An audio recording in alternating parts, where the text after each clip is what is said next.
Hello student, welcome to our YouTube channel.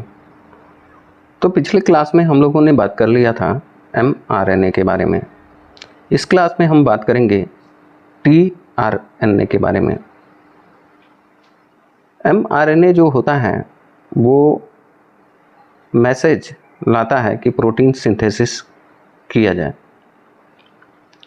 और tRNA जो होता है इसका मेन फंक्शन ये होता है कि ये कोडॉन्स को ले आता है जिससे पर्टिकुलर अमीनो एसिड जो हैं वो सिंथेसिस हो सकें और एक प्रोटीन की श्रृंखला बन सकें। तो इस ट्रांसफ़र आरएनए के बारे में हम डिटेल में डिस्कस करने वाले हैं इस लेक्चर में। तो चलिए अब बात करते हैं ट्रांसफ़र आरएनए की। टीआरएनए जो होता है 90% पार्ट जो होता है इसका कंजर्व टाइप का होता है। ये कंजर्व टाइप का मतलब ये है कि नाइट्रोजन बेस एक्सेट्रा जो भी हैं टीआरएनए में वो कांस्टेंट होते हैं। दूसरी बात, इस टीआरएनए को हम लोग एडाप्टर आरएनए, सॉल्युबल आरएनए के नाम से भी जानते हैं। और जब मैं पढ़ा रहा था आरएनए के बारे में तो मैंने बताया था कि ये टोटल आरएनए का 10% ही होता है। जब ये टीआरएनए सिंथेसाइज होता है डीएनए से, कहने का सेंस ये है कि डीएनए से जब टीआरएनए बनता है तो इसके अंदर 3 टाइप के कन्फिग्रेशन पाए जाते हैं। वो कौन कौन से होते हैं? प्राइमरी कन्फिग्रेशन, सेकेंडरी कन्फिग्रेशन और टर्सरी कन्फिग्रेशन। इसमें जो प्राइमरी कन्फिग्रेशन होता है वो लीस्ट स्टेबल स्ट्रक्चर होता है।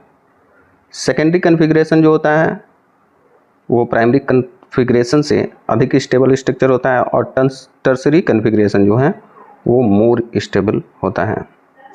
लेकिन अगर हम प्रोटीन सिंथेसिस के पॉइंट ऑफ व्यू से बात करें तो सेकेंडरी कन्फिग्रेशन जो है वो प्रोटीन सिंथेसिस के लिए सूटेबल होता है।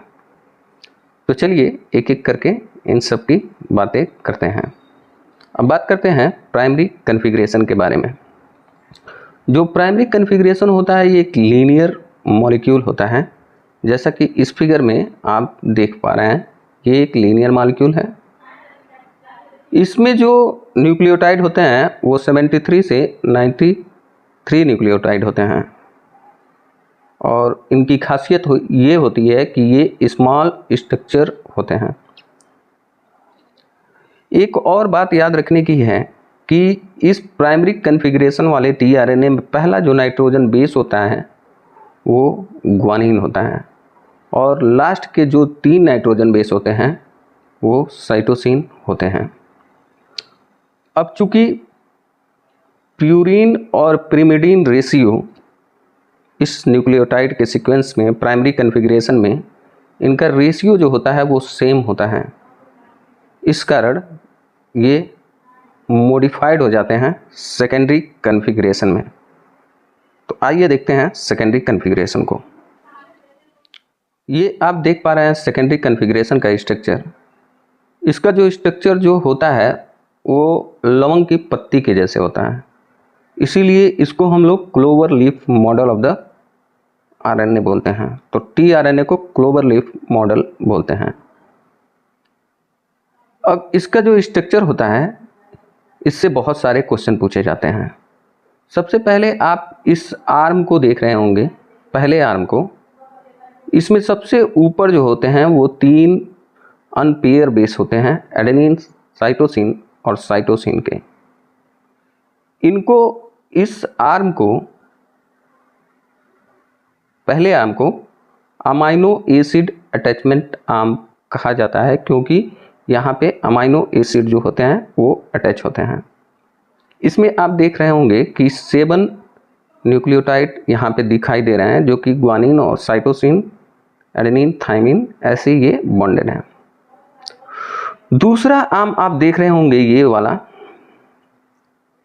इस आर्म को हम लोग राइबोसोम रिकॉग्निशन आर्म कहते हैं।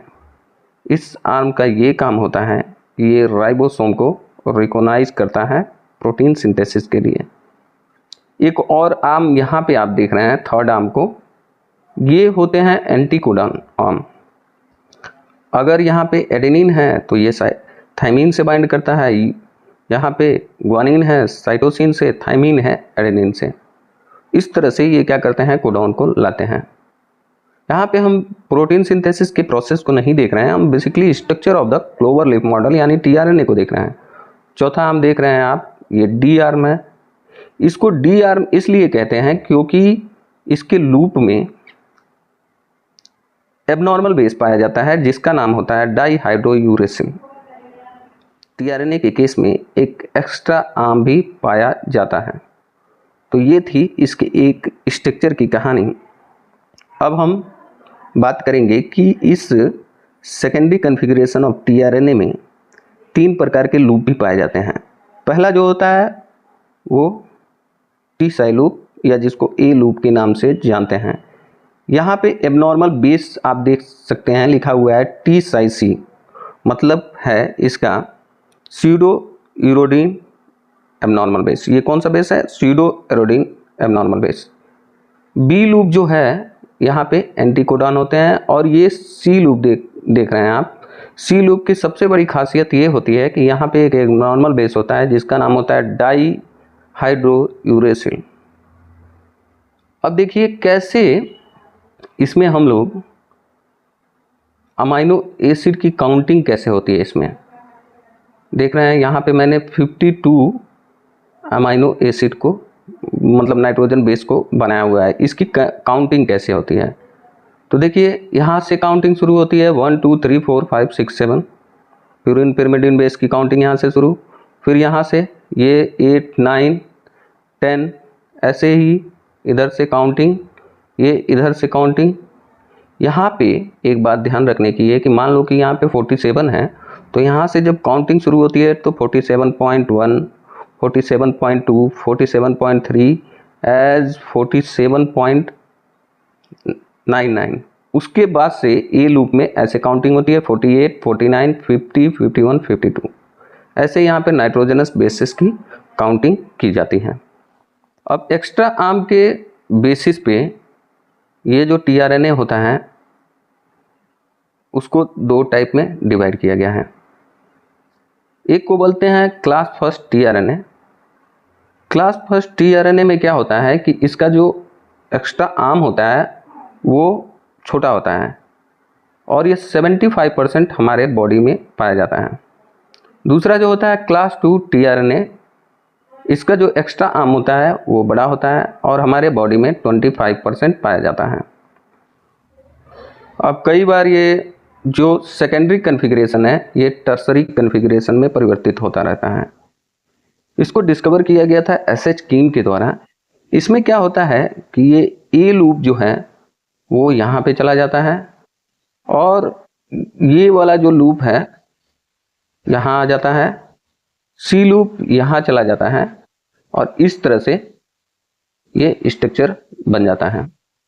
इस केस में क्या होता है कि एक्स्ट्रा हाइड्रोजन बॉन्ड जो है ए और सी लूप के न्यूक्लियोटाइड के बीच में बन जाते हैं। ये बॉन्ड जो है वो टर्सरी हाइड्रोजन बॉन्ड के नाम से जाना जाता है। अब हम एक छोटा सा डिस्कशन करेंगे इन तीनों टीआरएनए के कॉन्फ़िगरेशन के बारे में। इसमें देखेंगे कि कौन स्टेबल होता है और कौन सुटेबल होता है प्रोटीन सिंथेसिस के लिए। तो प्राइमरी कॉन्फ़िगरेशन जो होता है वो लेस स्टेबल स्ट्रक्चर होता है, सेकेंडरी कॉन्फ़िगरेशन जो है वो स्टेबल स्ट्रक्चर है, और टर्सरी कॉन्फ़िगरेशन जो है वो और अधिक स्टेबल स्ट्रक्चर है। प्राइमरी कॉन्फ़िगरेशन जो होता है प्रोटीन सिंथेसिस के लिए बहुत यूजफुल नहीं है, सेकेंडरी कॉन्फ़िगरेशन जो है वो प्रोटीन सिंथेसिस के लिए सुटेबल है, और टर्सरी कॉन्फ़िगरेशन जो है वो प्रोटीन सिंथेसिस के लिए सुटेबल नहीं है। तो ये था हमारा आज का लेक्चर, और मैं समझ सकता हूँ कि इससे ज़्यादा कुछ एग्जाम में नहीं आ सकता। अगर पैटर्न एग्जाम का चेंज होता है तो इससे ज़्यादा कुछ नहीं आ सकता। और नेक्स्ट टॉपिक में हम बात करेंगे कोडॉन्स के बारे में। Thanks for watching the videos.